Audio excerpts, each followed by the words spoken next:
Hello everyone, this is Meenakshi Verma और आज की इस वीडियो में हम पढ़ने जा रहे हैं model of teaching.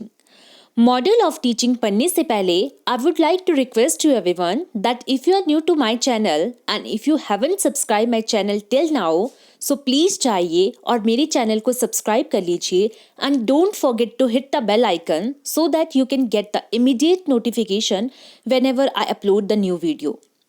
So start करते हैं हमारे आज के टॉपिक के साथ। एंड हमारा आज का टॉपिक है मॉडल्स ऑफ टीचिंग। ठीक है, मॉडल ऑफ टीचिंग क्या होता है? आप सबको टीचिंग का मतलब तो पता ही होगा कि टीचिंग का मतलब क्या होता है। तो आज जो हमारा मेन फोकस रहेगा that is on models. Models of teaching क्या होता है? ठीक है, तो सबसे पहले हम समझेंगे कि मॉडल होता क्या है।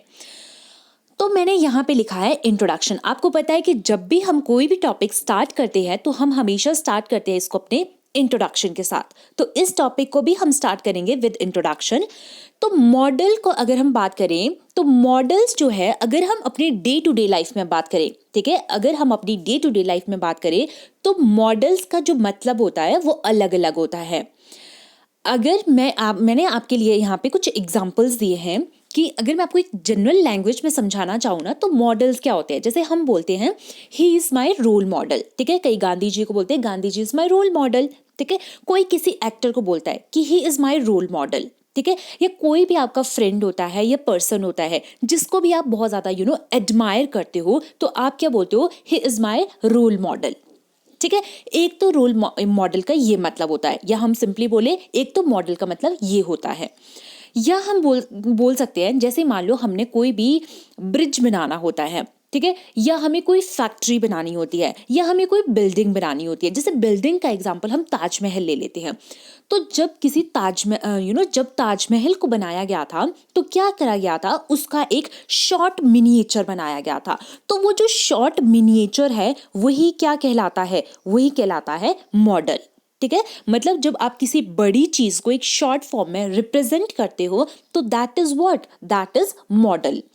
अगर हम अपनी साइंस लैंग्वेज से साइंस सब्जेक्ट की बात करें तो मान लो आपने क्या करना होता है, बच्चों को एक्सप्लेन करना होता है कि हार्ट क्या होता है, ठीक है, या लंग्स क्या होते हैं, ठीक है। या आप साइंस एग्जीबिशन लगती है तो वहां पे भी आप क्या करते हो? मॉडल लेके जाते हो। जैसे आपने ग्लोबल वार्मिंग की किसी टॉपिक को एक्सप्लेन करना होता है तो अब वहां पे थोड़ी ना आप माउंटेन को ला सकते हो, या आइस कैप्स को ला सकते हो, या अपने हार्ट को आप बाहर निकाल के बता सकते हो। तो आप क्या करते हो? उसके लिए आप एक मॉडल का सहारा लेते हो, आप एक मिनिएचर बनाते हो। तो that miniature is what? That miniature is model. So hope so आपको अब समझ आ गया होगा कि मॉडल का मतलब होता क्या है। मैंने आपको यहाँ पे एक सिंपल लैंग्वेज में लिख भी दिया है कि जो मॉडल होता है that is replica of original copy, ठीक है। मतलब जो भी ओरिजिनल थिंग होती है ना तो उसकी जो रेप्लिकेट कॉपी होती है। रेप्लिकेट कॉपी मीन्स जैसे मैंने आपको बोला ताजमहल, तो ताजमहल हम ओरिजिनल ताजमहल की एक जस्ट एक कॉपी बना रहे हैं, एक शॉर्ट फॉर्म हम बना रहे हैं। तो उस short form of something is also known as model, ठीक है। जो मॉडल होता है वो बहुत ही ज़्यादा इफेक्टिव एड उसको माना गया है, क्योंकि वो क्या करता है? टीचिंग एंड लर्निंग प्रोसेस को बहुत ही ज़्यादा बेटर बना देता है। इससे क्या हो जाती है? हमारी जो पढ़ाने की जो पावर होती है ना, या एबिलिटी होती है वो भी बहुत ज़्यादा अच्छी हो जाती है, और लर्निंग की एबिलिटीज़ तो अच्छी होती ही होती है। सो मॉडल क्या करते हैं? हमारी जो टीचिंग लर्निंग प्रोसेस है उसको भी क्या करते हैं? बहुत ज़्यादा इफेक्टिव बना देते हैं। उसके बाद मैंने आपके लिए लिखा है कि जो मॉडल होते हैं वो सब्स्टिट्यूट की तरह एक्ट करते हैं for reality in the classroom, ठीक है।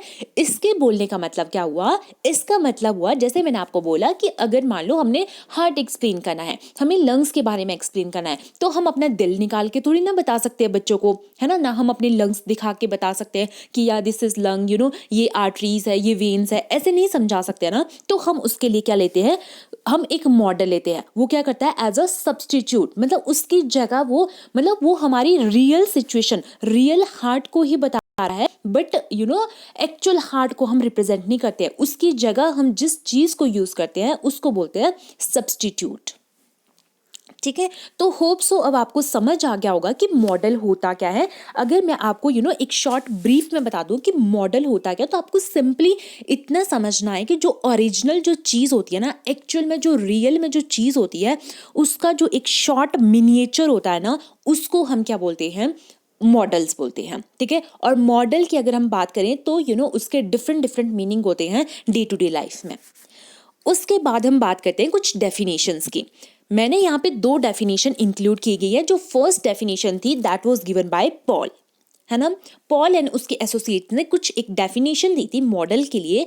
उनका कहना था कि मॉडल एक प्रिस्क्रिप्टिव टीचिंग स्ट्रैटेजी है। ठीक है। मॉडल क्या है, एक प्रिस्क्रिप्टिव टीचिंग स्ट्रैटेजी है, एक ऐसा डिजाइन है जिसको यूज किया जाता है to accomplish a particular instructional goal. Means model जो है वो एक ऐसी डिवाइस है, एक ऐसा डिजाइन है जिसको यूज किया जाता है। मान लो हमारा कोई एक पर्टिकुलर गोल है, तो उस इंस्ट्रक्शनल गोल को फुली अचीव करना है हमें। ठीक है। तो उसमें कौन हेल्प करता है, मॉडल हेल्प करता है। ठीक है। नेक्स्ट डेफिनेशन जो दी थी वो दी थी ब्रूस आर जॉयस ने। एंड उनका कहना था कि जो मॉडल है वो एक इंस्ट्रक्शनल डिवाइस है या डिज़ाइन है। मतलब एक ऐसी इंस्ट्रक्शनल डिवाइस या डिज़ाइन है जो क्या करती है, स्पेसिफिक चेंज लाती है किसी भी पर्सन या इंडिविजुअल के बिहेवियर में। ठीक है। जो किसी भी इंडिविजुअल या पर्सन के बिहेवियर में एक स्पेसिफिक चेंज लाती है।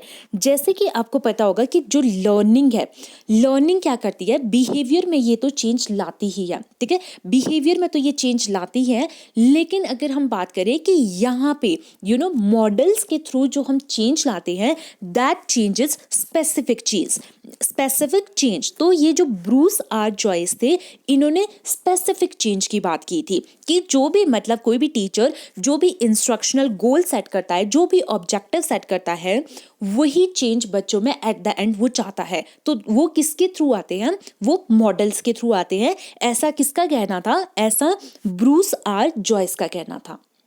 ठीक है। तो यहां तक हमारे इंस्ट्रक्शन की बात होगी और फिर हमारी डेफिनेशंस की बात होगी। अब हम बात करते हैं नीड्स ऑफ टीचिंग मॉडल, कि हम टीचिंग मॉडल को यूज क्यों कर रहे हैं या पढ़ क्यों रहे हैं, इसके नीड है क्या, मतलब इससे हमें क्या क्या बेनिफिट्स मिलते हैं। ठीक है। क्यों जरूरत है इनको पढ़ने की या क्यों जरूरत है इनको यूज करने की। First is teaching model provide guidance. जो टीचिंग मॉडल होते हैं वो क्या करते हैं, गाइडेंस प्रोवाइड करते हैं। गाइडेंस का मतलब क्या होता है, गाइडेंस का मतलब होता है वो हमें एडवाइस, जैसे हम बोलते हैं ना, उस पर्सन ने हमें गाइड किया, ठीक है, प्लीज हमें गाइड कर लो। गाइड मतलब एडवाइस देना या हेल्प करना।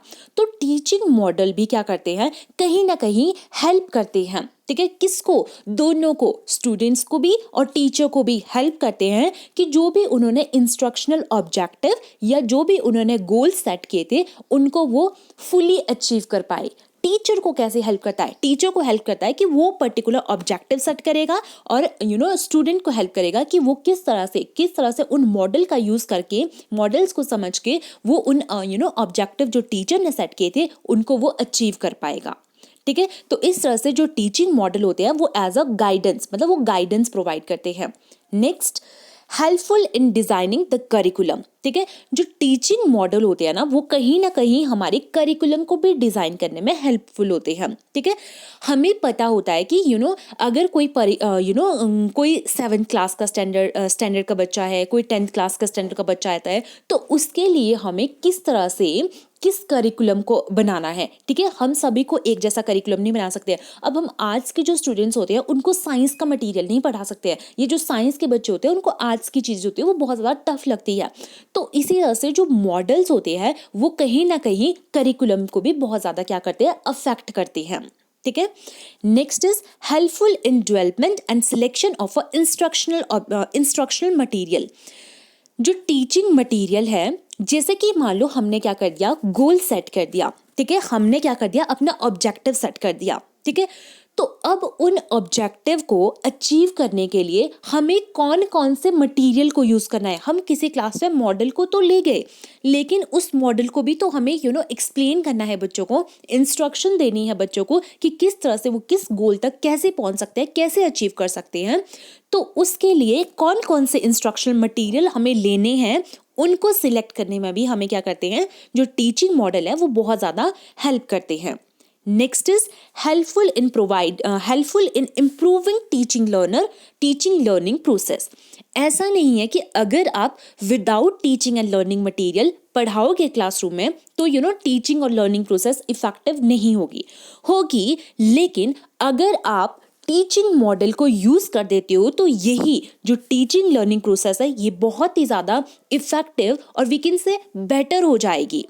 ठीक है, तो इस तरह से ये टीचिंग और लर्निंग प्रोसेस को भी मतलब सीखने और सिखाने की जो प्रोसेस है इसको और भी ज़्यादा बेटर बना देते हैं। Next is helpful in providing practical shape मतलब जैसे कि मैंने आपको समझाया था कि जैसे ताजमहल है, अगर आपने बच्चों को ताजमहल के बारे में बताना है तो क्या कर सकते हो आप उसको, अगर आपने बच्चों को ताजमहल के बारे में बताना होता है तो आप उसको प्रैक्टिकली, अब क्या करते हो आप उसको प्रैक्टिकली कैसे समझाओगे। अब ताजमहल को लेके थोड़ी ना आप क्लासरूम में आओगे, तो क्लासरूम में आप क्या करोगे उसका वो एक शॉर्ट मिनिएचर बताओगे। अब वो शॉर्ट मिनिएचर को आप क्या कर सकते हो, मतलब उस मॉडल को आप क्लास में ले जा सकते हो और एक्सप्लेन कर सकते हो बच्चों को कि हाँ ये ताजमहल है। या जैसे आपने हार्ट को एक्सप्लेन करना है, अब आपने अपने हार्ट को एक्सप्लेन करना है तो अगर आप हार्ट का मॉडल ले जाओगे तो आप बताओगे ना ये हार्ट है, इसमें इतने चैम्बर्स है। तो आप क्या कर रहे हो बच्चों को इमेजिन नहीं करना पड़ रहा है कि हाँ किस तरह का हार्ट होता है, कितने चैम्बर्स होते हैं, या ताजमहल किस तरह का होता है। तो प्रैक्टिकल शेप देने में भी क्या करते हैं जो टीचिंग मॉडल है वो हेल्प करते हैं। Next is helpful in observation of a learner, मतलब ये बच्चों को अगर हमें बच्चों को ऑब्जर्व करना है, ठीक है, कि क्या जो आपने ऑब्जेक्टिव सेट किए थे, आप क्लासरूम में अगर कोई पढ़ा रहे हो, ठीक है, तो बच्चे वो सीख पा रहे हैं कि नहीं, तो बच्चों की ऑब्जर्वेशन, इवेल्युएशन, उसमें भी क्या करते हैं टीचिंग मॉडल बहुत ज़्यादा हेल्प करते हैं। नेक्स्ट इज जो टीचिंग मॉडल होते हैं वो बच्चों के आप वो क्या करते हैं टीचिंग स्ट्रेटेजी को भी मॉडिफाई करने में हेल्प करते हैं। अगर मैं आपको एक डिफरेंस बता दूं कि जो टीचिंग मॉडल है और जो टीचिंग स्ट्रेटेजीज है ये दोनों ही क्या है, वो दोनों ही डिफरेंट चीज़ें हैं। ठीक है, टीचिंग मॉडल और टीचिंग स्ट्रेटेजीज में आपको डिफरेंस बताती हूँ। Teaching model and teaching strategy. Teaching model होता है सिंपली आपने जो भी आपका सब्जेक्ट मैटर था उसको प्रेजेंट किया, ठीक है, आप सिंपली उसको प्रेजेंट कर रहे हो सब्जेक्ट मैटर को। जैसे ताजमहल, आपने उसको शॉर्ट मिनिएचर लाया और बच्चों के सामने प्रेजेंट किया, तो दैट इज टीचिंग मॉडल, वो मॉडल है। लेकिन टीचिंग स्ट्रेटेजीज क्या है, टीचिंग स्ट्रेटेजीज है अब आप उसको कौन सा वे लोगे उस मॉडल को एक्सप्लेन करने के लिए, तो दैट इज टीचिंग स्ट्रेटेजीज। ठीक है, और ये जो टीचिंग स्ट्रेटेजीज है ये क्या करती है, ये हमारे मॉडल पे डिपेंड करती है कि कौन सा मॉडल, मतलब अगर अलग अलग मॉडल होंगे तो उनको एक्सप्लेन करने के लिए, है ना, उनके लिए अलग अलग क्या होगी, टीचिंग स्ट्रेटेजीज होगी। ठीक है, तो ये क्या करता है, मॉडिफिकेशन ऑफ टीचिंग स्ट्रेटेजीज में भी हेल्प करता है। Next is helpful in modification of behaviour. हमने पहले भी बात की है कि जब भी हम किसी भी लर्निंग प्रोसेस की बात करते हैं ना तो वहाँ पे हमेशा बिहेवियर तो बच्चों का चेंज होगा ही होगा, लेकिन जब हम टीचिंग मॉडल की बात करते हैं तो यहाँ पे हम स्पेसिफिक बिहेवियर की बात करते हैं। ठीक है, स्पेसिफिक चेंज की बात करते हैं कि मतलब जो चीज़ें हम चाह रहे हैं वही डिज़ायरेबल चेंज आना चाहिए बच्चों के बिहेवियर में, तो उसमें कौन हेल्प करता है, टीचिंग मॉडल हेल्प करता है। नेक्स्ट इज टाइम और एनर्जी को भी क्या करता है, सेव करता है। किसकी, दोनों की, टीचर की भी और लर्नर की भी। अब जैसे टीचर है, अगर मान लो उसे जो हार्ट है, अगर उसे वो विदाउट अगर उसके पास मॉडल नहीं होता तो वो बच्चों को मतलब उसको समझाने में बहुत एफर्ट्स लगाने पड़ते। ठीक है, हो सकता था कि अगर वो चीज़ें कोई बोल के चीज़ें समझाए तो बच्चों को समझ ना आए, तो उन्हीं चीज़ों को समझाने के लिए बच्चों को किसी और इफेक्टिव मेथड को लेना पड़ता। ठीक है, तो ये बहुत ज़्यादा कॉम्प्लिकेटेड हो जाता टीचर को समझाने में, और उसके बाद भी कि क्या पता बच्चों को समझ आए या ना आए। ठीक है, तो बच्चों और टीचर दोनों की दोनों के टाइम और एनर्जी को सेव करता है। बच्चों को जल्दी जल्दी समझ भी आ जाता है और उनके जो टीचर है वो इजीली उनको क्या कर पाता है, समझा भी पाता है। तो इस तरह से ये दोनों टीचर और स्टूडेंट की टाइम्स और एनर्जी दोनों को भी सेव करता है। ठीक है, तो ये था हमारा नीड्स ऑफ टीचिंग मॉडल। ठीक है, तो अब हम क्या करते हैं, अब हम डिस्कस कर लेते हैं यहाँ तक कि अभी तक हमने क्या क्या पढ़ा है। ठीक है, एक क्विक रिव्यू कर लेते हैं हमने अभी तक क्या क्या पढ़ा। सबसे पहले हमने बात की मॉडल्स की। हमने बोला मॉडल क्या होता है, मॉडल एक रेप्लिका होती है। रेप्लिका मतलब जो एक ओरिजिनल चीज़ है ना उसकी एक डुप्लीकेट चीज़ होती है। जैसे आप गाड़ी होती है ना, गाड़ी ठीक है। तो और छोटे बच्चों के पास जो गाड़ी होती है, दैट इज व्हाट, उसको भी आप क्या कर सकते हो, एक मॉडल कंसिडर कर सकते हो ना, ठीक है। और उसी तरह से हमने बोला था जैसे हार्ट होता है, आपने बच्चों को हार्ट समझाना होता है तो आप हार्ट लेके नहीं जा सकते हो क्लासरूम में, ठीक है। तो आप क्या करते हो, कोई एक मॉडल ले जाते हो, उसके थ्रू समझा सकते हो, या आपका कोई रोल मॉडल होता है जिसको आप फॉलो करना चाहते हो, ठीक है। तो इस तरह से डे टू डे लाइफ में मॉडल का जो मतलब होता है वो वेरी करता है, ठीक है। अगर हम बात करते हैं मॉडल की जो डेफिनेशन थी वो डिफरेंट साइंटिस्ट ने दी थी, और इन दोनों का सिंपली यही मतलब था, इनका जो मेन फोकस था वो ये था कि जो भी आपने गोल सेट किए हैं उनको फुली अगर अचीव करना है तो उसमें मॉडल बहुत इंपॉर्टेंट रोल प्ले करते हैं। और इनका कहना था कि जो मॉडल है वो किसी भी जो लर्नर या कोई भी जो आपका स्टूडेंट है उनके बिहेवियर में स्पेसिफिक चेंज लाता है, ठीक है। उसके बाद हमने बात की थी नीड की, तो नीड पे हमने सबसे पहले बात की थी कि ये गाइडेंस में हेल्प करता है, ठीक है, कि क्योंकि जो मॉडल होते हैं ना वो बहुत ही ज़्यादा स्पेसिफिक होते हैं, गोल ओरिएंटेड होते हैं, तो उन गोल को अचीव करने के लिए, ठीक है, ये हेल्प करता है दोनों को, स्टूडेंट को भी और लर्नर को भी। उसके बाद हमने बात की थी ये करिकुलम डिज़ाइन करने में भी बहुत ज़्यादा हेल्पफुल होता है। नेक्स्ट, अगर बच्चों ने कोई टीचर कोई मॉडल ले गया है तो अब उस मॉडल को कैसे कैसे बच्चों को उसके रिगार्डिंग इंस्ट्रक्शन देनी है उसमें भी ये हेल्पफुल होता है। टीचिंग लर्निंग को ये क्या करता है, बहुत ही ज़्यादा बेटर बना देता है कंपैरेटिवली अगर हम टीचिंग मॉडल को यूज़ ना करें।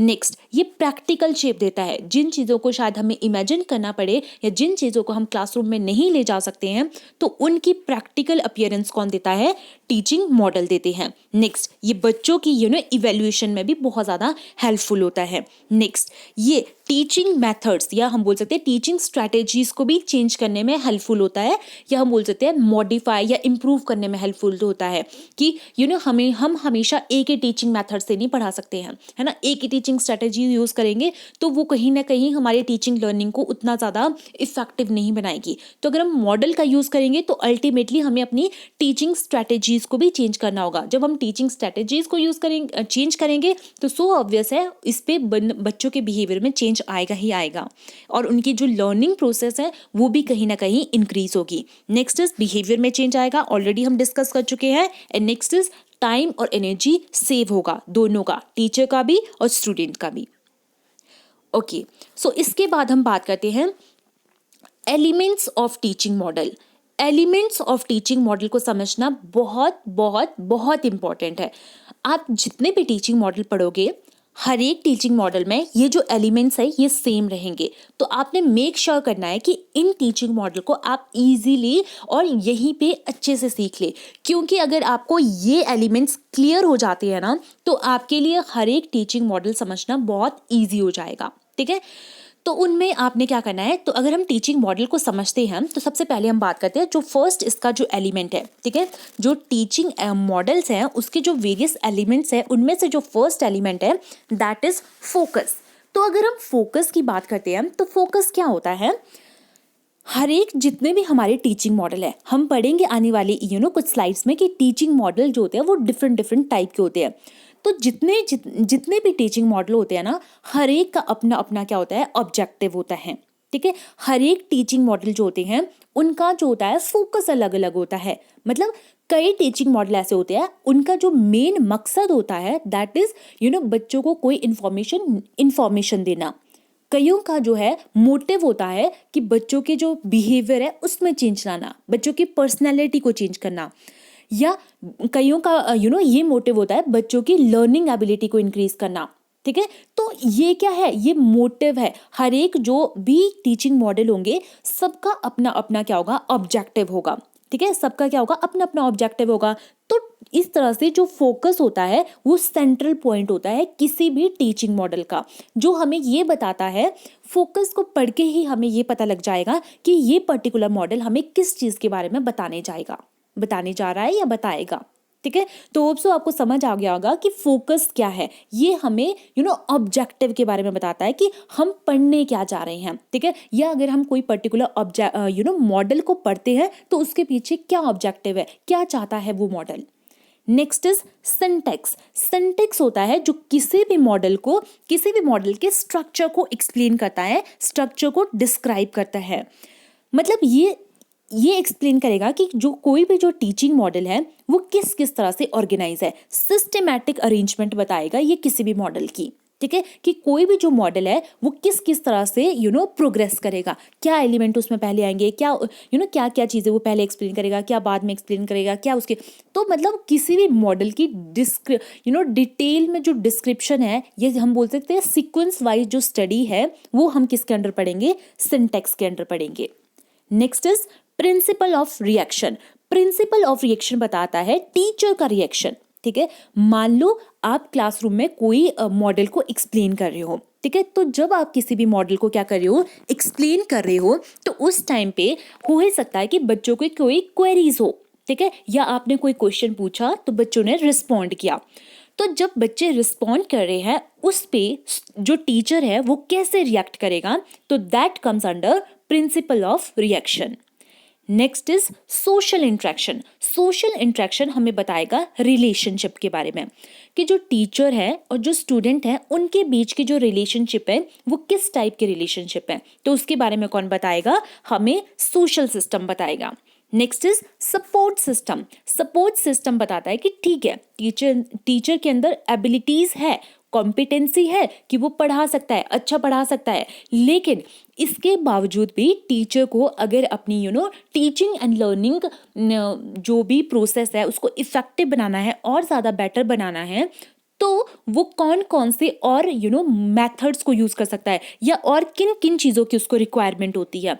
हो ही सकता है कि कोई एक ऐसा टॉपिक है जो बच्चों को अगर आप एक्सप्लेन करोगे, डायग्राम्स बना के समझाओगे तो उन्हें समझ ना आए, लेकिन अगर आप उसी टॉपिक को समझाने के बाद बच्चों को स्मार्ट क्लासेस में ले जाते हो तो क्या हो जाएगा, बच्चों के जो बेटर जो अंडरस्टैंडिंग है वो और भी ज़्यादा बेटर हो जाएगी। तो that is what, that is additional requirement, वो किसके अंडर आएगा, सपोर्ट सिस्टम के अंडर आएगा। Next is application. एप्लीकेशन मतलब जो भी मटेरियल बच्चों ने सीखा है, जो भी उसका लर्न मटेरियल है, अब बच्चा उस चीज़ को डिफरेंट सिचुएशन में किस तरह से यूज़ करता है, ये किसके अंडर आएगा, ये आएगा एप्लीकेशन के अंडर, ठीक है। तो ये हमारे क्या थे, ये हमारे एलिमेंट्स थे टीचिंग मॉडल के। मैं आपको फिर से बता दूं कि ये जो टीचिंग मॉडल होते हैं, टीचिंग मॉडल के जो ये एलिमेंट्स है, दीज आर मोस्ट इम्पॉर्टेंट, ठीक है। आप इन्हीं चीज़ों को, आप चाहे तो वीडियो को यहीं पे पॉज कर सकते हो और आप क्या कर सकते हो, इस पर्टिकुलर पार्ट को फिर से सुन सकते हो, क्योंकि इन एलिमेंट्स का क्लियर होना बहुत इंपॉर्टेंट है। अगर आपको ये एलिमेंट्स क्लियर हो जाते हैं तो आपके लिए कोई भी जो मॉडल है वो बहुत ईजी हो जाएगा समझना, ठीक है। तो मैं क्विक रिव्यू करवा देती हूँ कि फोकस में हमने क्या पढ़ा। फोकस में हमने पढ़ा कि कोई भी जो आप मॉडल पढ़ने जा रहे हो उसके पीछे आपका ऑब्जेक्टिव क्या है, वो जो पर्टिकुलर मॉडल है वो आपको क्या बताना चाह रहा है। सिंटेक्स आपको उस मॉडल की डिटेल में डिस्क्रिप्शन देगा और एक सीक्वेंस में डिस्क्रिप्शन देगा।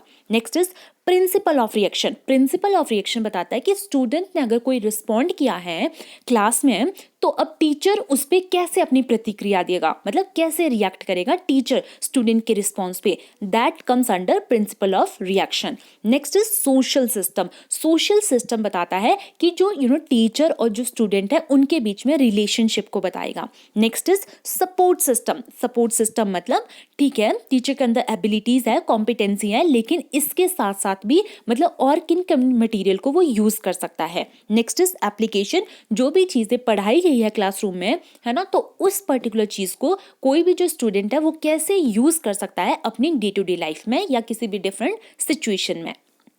ओके, सो हमारा नेक्स्ट टॉपिक रहेगा that is types of teaching model. अगर हम टाइप्स ऑफ टीचिंग मॉडल की बात करते हैं तो मेजर इनकी जो कैटेगरीज हैं that is philosophical teaching model, psychological teaching model and modern teaching model. ये जो 3 टीचिंग मॉडल है ये मेन टाइप्स है, ठीक है। ये क्या है, हम बोल सकते हैं मेजर कैटेगरीज हैं जिसमें हम टीचिंग मॉडल को क्या करते हैं, डिवाइड करते हैं। अब इस चीज को मैं एक्सप्लेन करने से पहले आपको एक चीज ये बता दूं कि ये जो मॉडल है, जो इनके मैंने ये एग्जाम्पल लिखे हैं ना, ये जस्ट 1-2 एग्जाम्पल लिखे हैं।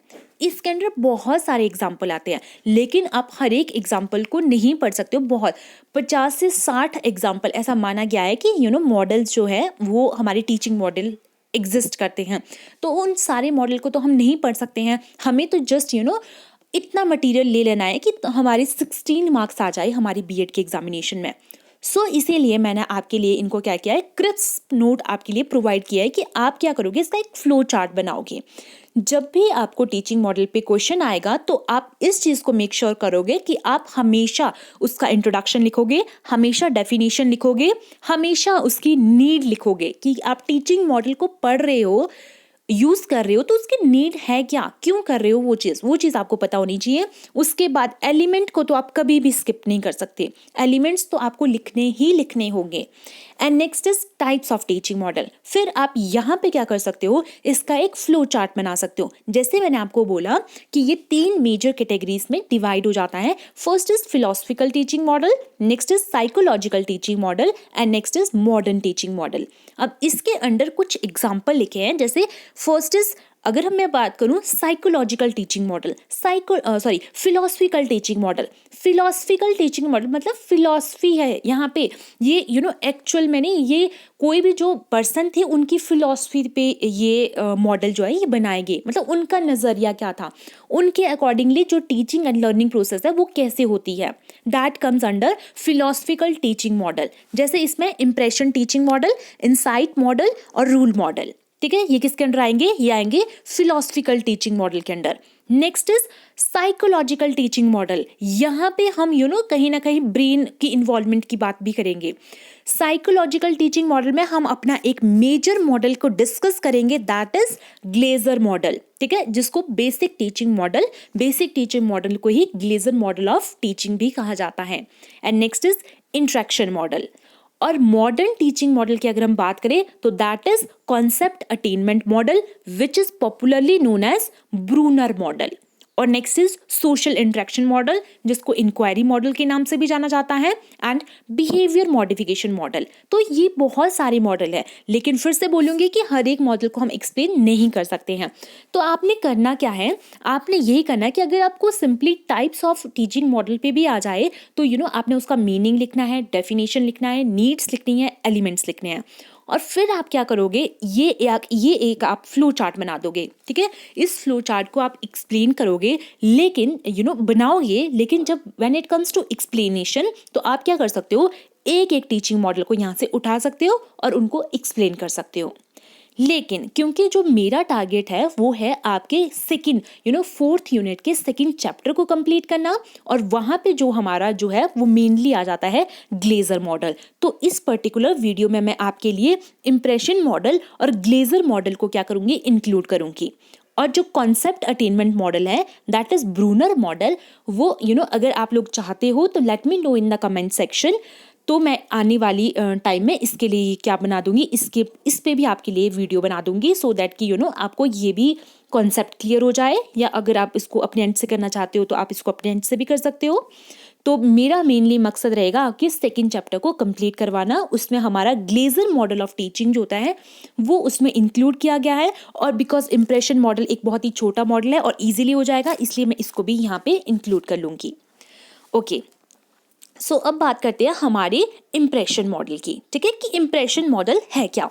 अगर हम बात करते हैं इंप्रेशन मॉडल की तो it is given by John Locke, ठीक है, जोहन लॉके ने इसको क्या दिया था, ठीक है। ये जो मॉडल था ये सिंपली एजम्पशन बेस्ड था, ठीक है। ये किस पे बेस्ड था, मतलब एक्चुअली में ऐसा नहीं है, ये सिर्फ एजम्पशन है, ठीक है। तो इनका क्या कहना था, इस मॉडल का क्या कहना था कि जो चाइल्ड का जो ब्रेन होता है, कोई भी जो बच्चा होता है उसका जो ब्रेन होता है लाइक अ क्लीन स्लेट, वो क्या होता है, एक क्लीन स्लेट की तरह होता है, ठीक है। कि जब बच्चा पैदा होता है तो उसे कुछ भी नहीं पता होता है, ठीक है। तो जैसे जैसे वो बड़ा होता है, ठीक है, जिस तरह के एक्सपीरियंसेस में वो रहता है, जो वो चीज़ें सीखता है वो क्या हो जाती है, उसके माइंड में छप जाती है, ठीक है। तो वो छपना क्या है, दैट इज इंप्रेशन, और उन्हीं इंप्रेशन को इस मॉडल ने लर्निंग का नाम दिया है, ठीक है। That is impression model. बस इतना ही है हमारा इंप्रेशन मॉडल। इंप्रेशन मॉडल में आप लिखोगे कि इसको जॉन लॉके ने दिया था, और उनका कहना था कि ये जो मॉडल है, इन्होंने बताया था कि जो छोटा बच्चा है जब वो पैदा होता है तो उसका जो ब्रेन होता है वो एक क्लीन स्लेट की तरह होता है। तो जैसे जैसे वो बड़ा होता है तो वो एक्सपीरियंसेस से सीखता जाता है और वो एक्सपीरियंसेस जो होते हैं वो उसके माइंड में इम्प्रेशन बना देते हैं और वो इम्प्रेशन जो होते हैं वही लर्निंग माने जाते हैं या लर्निंग को कंसीडर, मतलब इस मॉडल ने उन्हीं इम्प्रेशन को लर्निंग कंसीडर किया है। सो होप सो आपको क्लियर हो गया होगा कि इम्प्रेशन मॉडल होता क्या है। Now comes to our main or major and most important topic, that is this basic teaching model of Glaser या basic teaching model। ठीक है, तो इस मॉडल को ध्यान से सुनिएगा कि ये मॉडल बोलता क्या है। अगर आपको अभी तक का जितना भी मटेरियल था वो समझ आ गया था तो अब आपके लिए ये इजी हो जाएगा। बस इसकी जो स्पेशलिटी है वो हम यहाँ पे ऐड करेंगे। सबसे पहले हम बात करेंगे कि जो बेसिक टीचिंग मॉडल है इसके ऑल्टरनेटिव्स नेम क्या हैं। ऑल्टरनेटिव नेम मतलब इनको और किस किस नाम से जाना जाता है।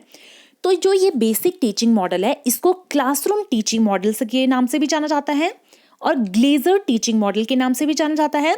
जो हमारे साइकोलॉजिकल मॉडल ऑफ टीचिंग थे उसके अंडर ये आता है और इसको क्लासरूम मीटिंग मॉडल के नाम से भी जाना जाता है। तो ये क्या है, ये इसके कुछ ऑल्टरनेटिव नाम है, मतलब और किस किस नाम से जाना जाता है। अगर हम इस मॉडल की स्पेशलिटी को बताए कि ये जो मॉडल है ये एक्चुअली करता क्या है, ये क्या ऑब्जेक्टिव है इसका मेनली, तो दैट इज ये टीचिंग और लर्निंग रिलेशनशिप को बताता है कि एक जो टीचर और जो स्टूडेंट है उनके बीच में जो रिलेशनशिप है उस पे इसका मेन फोकस था। ठीक है, और ये जो मॉडल था, अगर हम इस मॉडल की बात करें, ये जो मॉडल था ये किसने बनाया था, तो ये दिया था रॉबर्ट ग्लेजर ने दिया था। दैट्स वाई इसको ग्लेजर मॉडल ऑफ टीचिंग के नाम से भी जाना जाता है। और कब दिया गया था, 1962 में दिया गया था। जो ये रॉबर्ट ग्लेजर थे ये कौन थे, ये अमेरिकन एजुकेशनल साइकोलॉजिस्ट थे। ठीक है, ओके, अब बात करते हैं कि जो ये रॉबर्ट ग्लेजर थे इन्होंने क्या किया था, इन्होंने टीचिंग प्रोसेस को 4 पार्ट्स में डिवाइड किया था। ठीक है, इन्होंने क्या किया था, इन्होंने जो टीचिंग प्रोसेस थी उनको 4 पार्ट में डिवाइड किया था। अब वो 4 पार्ट्स क्या थे, first is this, second is this, third is this and fourth is this. ठीक है, फर्स्ट जो उनका था that is instructional objective. Instructional objective क्या होता है, तो अगर मैंने एक वीडियो बनाई थी फेजेस ऑफ लर्निंग, ठीक है, फेजेस ऑफ टीचिंग, सॉरी, मैंने एक वीडियो बनाई थी फेजेस ऑफ टीचिंग, तो वहां पे मैंने आपको फर्स्ट फेज के बारे में पढ़ाया था कि वो क्या होती है, pre active phase. Pre active phase में हम किस चीज की बात करते हैं कि जो एक टीचर है वो क्लासरूम में जाने से पहले जो जो चीजें करता है वो किसके अंडर आती है, वो आती है प्री एक्टिव फेज के अंडर। ठीक है, मतलब टीचर क्या करेगा, पहले वो अपने ऑब्जेक्टिव सेट करेगा, वो देखेगा कि मैंने क्लासरूम में जाके बच्चों को क्या पढ़ाना है, पढ़ाने के लिए मैं किन किन मेथड का यूज करूंगा, किन किन स्ट्रैटेजी का यूज करूंगा। ठीक है, तो यही सारे पॉइंट आपके यहाँ पे आएंगे, दैट इज इंस्ट्रक्शनल ऑब्जेक्टिव में, कि टीचर यहाँ पे डिसाइड करेगा कि उसका ऑब्जेक्टिव क्या है। वो इंस्ट्रक्शन तो देगा क्लासरूम में जाके, है ना, कोई पर्टिकुलर चीज सिखाएगा, लेकिन क्यों सिखाएगा वो किसी पर्टिकुलर चीज को, क्या ऑब्जेक्टिव है उसके पीछे उसका सिखाने का। ठीक है, और कैसे सिखाएगा वो भी क्या आएगा, यहाँ पे आएगा इंस्ट्रक्शनल ऑब्जेक्टिव के under. Next is entering behaviour. अगर हम एंटरिंग बिहेवियर की बात करते हैं तो एंटरिंग बिहेवियर में जैसे ही टीचर क्लासरूम में जाएगा तो सबसे पहले वो क्या करेगा, पीके टेस्टिंग करेगा। PK testing means previous knowledge testing करेगा। वो देखेगा कि जब वो क्लासरूम में आया, अभी तक उसने अपना टॉपिक स्टार्ट नहीं किया है, उससे पहले वो उस पर्टिकुलर टॉपिक जो उसने डिसाइड किया है कि वो बच्चों को पढ़ाएगा, उस टॉपिक के रिगार्डिंग वो बच्चों से क्वेश्चन पूछेगा। वो देखेगा कि बच्चों के पास कितनी नॉलेज है। ठीक है, क्योंकि इस मॉडल की एक ये भी अजम्पशन है कि ग्लेजर का कहना था कि कोई भी पर्टिकुलर सब्जेक्ट या टॉपिक जो भी आप पढ़ाने जा रहे हो उसके बारे में बच्चों को थोड़ी सी नॉलेज होगी, चाहे मतलब कितनी भी होगी, लेकिन नॉलेज होगी, कुछ ना कुछ नॉलेज तो होगी। ये इस मॉडल की एक एजम्पशन थी। तो टीचर यहाँ पे क्या करेगा, एंटरिंग बिहेवियर देखेगा कि बच्चों को कितना पता है, कितनी नॉलेज है। ठीक है, ये किसके अंडर आ जाएगा, ये आ जाएगा एंटरिंग बिहेवियर के under. Next is instructional procedure में अब जो टीचर है वो इंस्ट्रक्शन देना स्टार्ट कर देगा। जो भी उसने डिसाइड की थी चीज़ें, जिस तरह से भी डिसाइड किया था पढ़ाने का, वो सारी चीज़ें वो यहाँ पे करना स्टार्ट कर देगा। Next is performance assessment means यहाँ से यहाँ तक जो भी चीज़ें उसने यहाँ पे सिखाई, अब वहाँ पे क्या करेगा, अब यहाँ पे वो उन चीज़ों को क्या करेगा, असेस करेगा।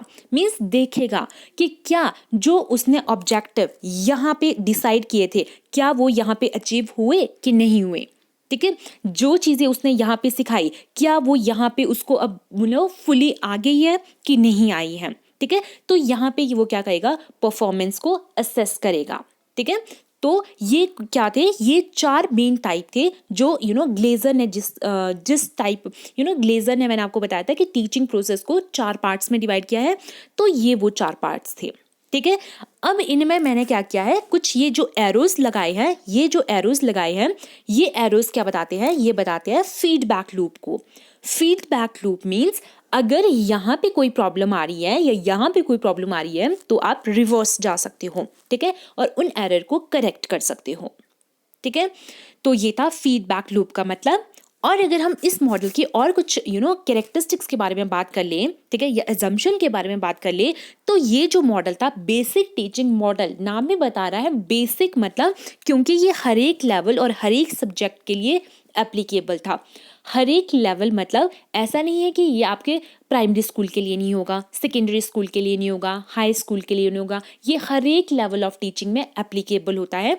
क्योंकि जब भी टीचर क्लासरूम में आता है तो वही होता है, पहले वो चीज़ें क्या करता है, मतलब सोचता है कि मैंने क्लासरूम में जाके क्या पढ़ाना है, फिर वो क्या करता है, देखता है बच्चों को कितनी नॉलेज है, फिर पढ़ाना स्टार्ट कर देता है, और उसके बाद टेस्ट वगैरह कुछ भी लेके क्या करता है, बच्चों को इवेल्युएट करता है। तो यही जो होता है, इसीलिए इस मॉडल का नाम जो है वो बेसिक टीचिंग मॉडल रखा गया है।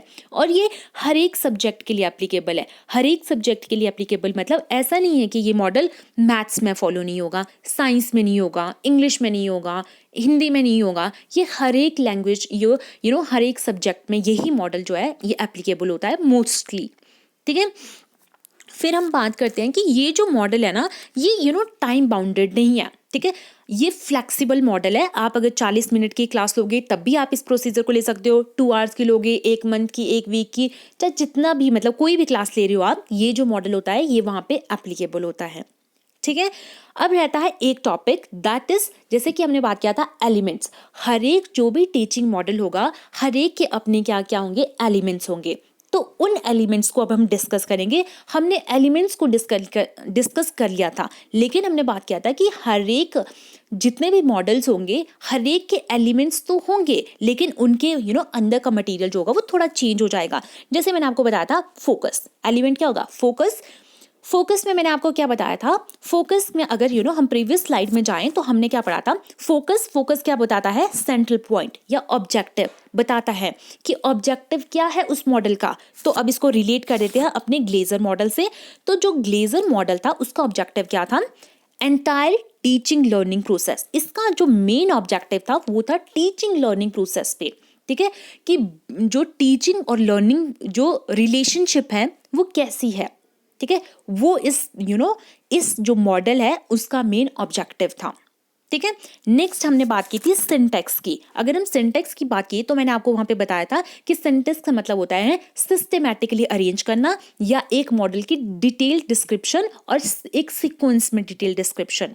तो ये भी क्या बताता है, ग्लेजर मॉडल क्या बताएगा, पहले ऑब्जेक्टिव सेट हुए, फिर वो एंटरिंग बिहेवियर को देखेगा, फिर पढ़ाना स्टार्ट करेगा, और फिर टर्मिनल बिहेवियर को देखेगा कि at the end of your session कि बच्चों का बिहेवियर, अल्टीमेट बिहेवियर मतलब क्या चेंज आया उसमें।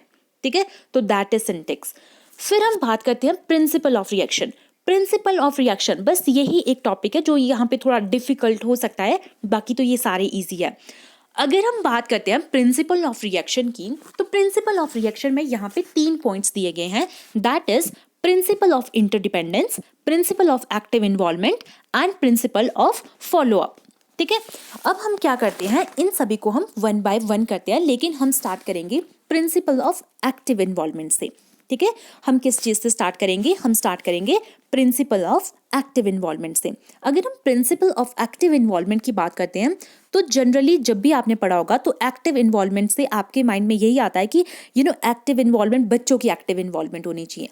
लेकिन ये जो मॉडल है ये एक्टिव इन्वॉल्वमेंट, टीचर की एक्टिव इन्वॉल्वमेंट के बारे में बात करता है।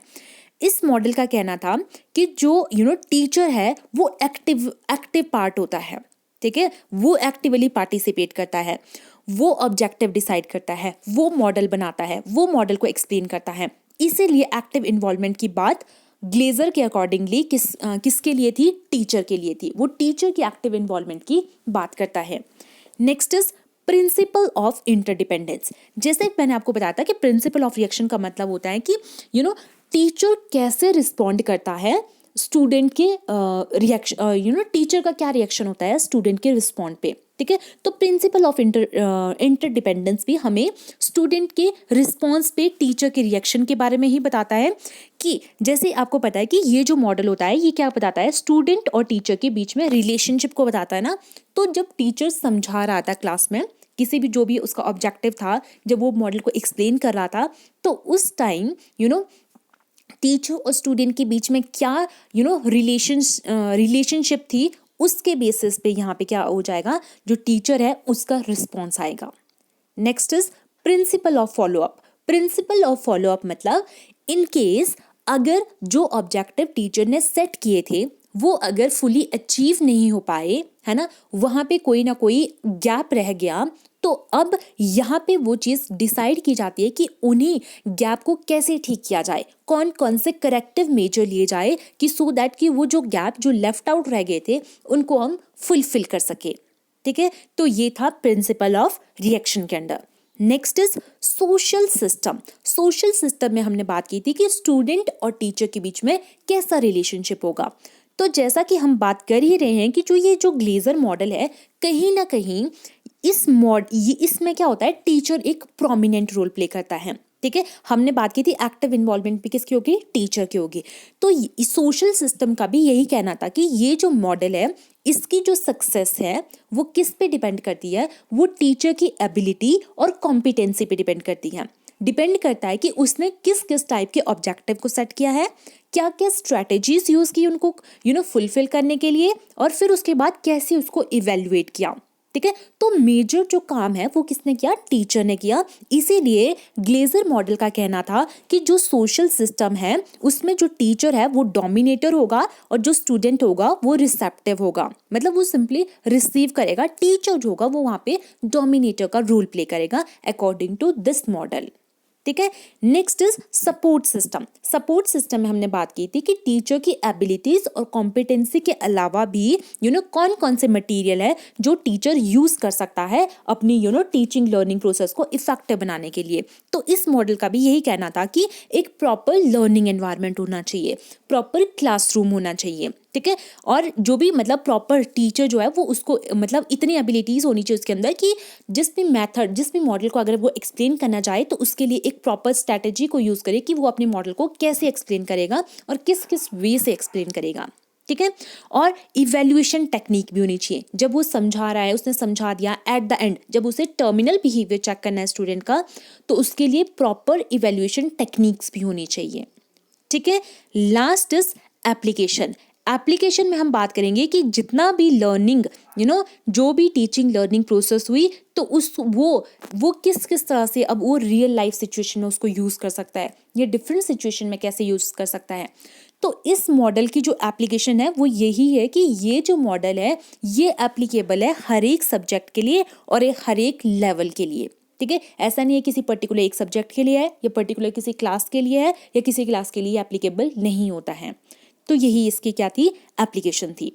तो इस तरह से हमने क्या किया, अपना ग्लेजर मॉडल ऑफ टीचिंग को भी क्या कर दिया, एक्सप्लेन कर लिया।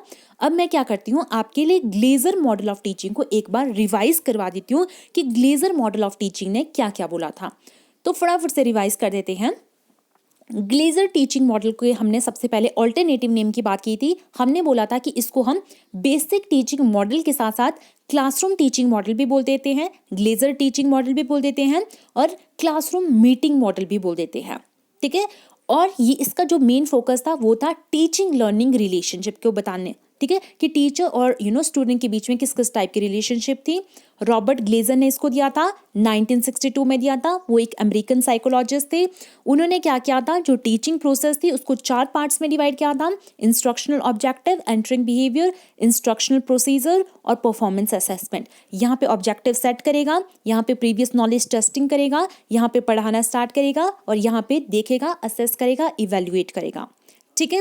फिर हमने बोला था कि ये जो मॉडल है ये हर एक लेवल, हर एक सब्जेक्ट के लिए एप्लीकेबल है और टाइम लिमिट यहाँ पे कुछ नहीं है।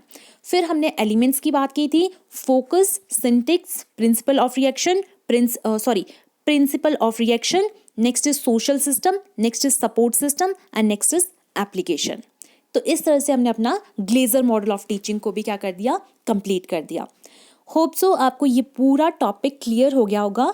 इस तरह से मैंने आपका ये जो सेकंड चैप्टर है ये कंप्लीट करवा दिया लर्निंग एंड टीचिंग सब्जेक्ट का। तो अब मैं आपको एक चीज़ बताना चाहूँगी कि इस लर्निंग एंड टीचिंग सब्जेक्ट से रिलेटेड मैं ऑलरेडी 4 से 5 वीडियो ऑलरेडी अपलोड कर चुकी हूँ। तो अगर आपने वो वीडियोस नहीं देखी है और अगर आपको मेरा पढ़ाया हुआ कंटेंट समझ आ रहा है तो आप उन वीडियो को भी चेक कर सकते हो। मैंने उसके लिए अलग से एक प्लेलिस्ट बना ली है, या आप चाहे तो मैं उसका जो लिंक है वो डिस्क्रिप्शन बॉक्स में भी डाल दूँगी, सो दैट कि आपको वो वीडियोज़ ईजिली मिल जाएँ। So thank you and have a nice day.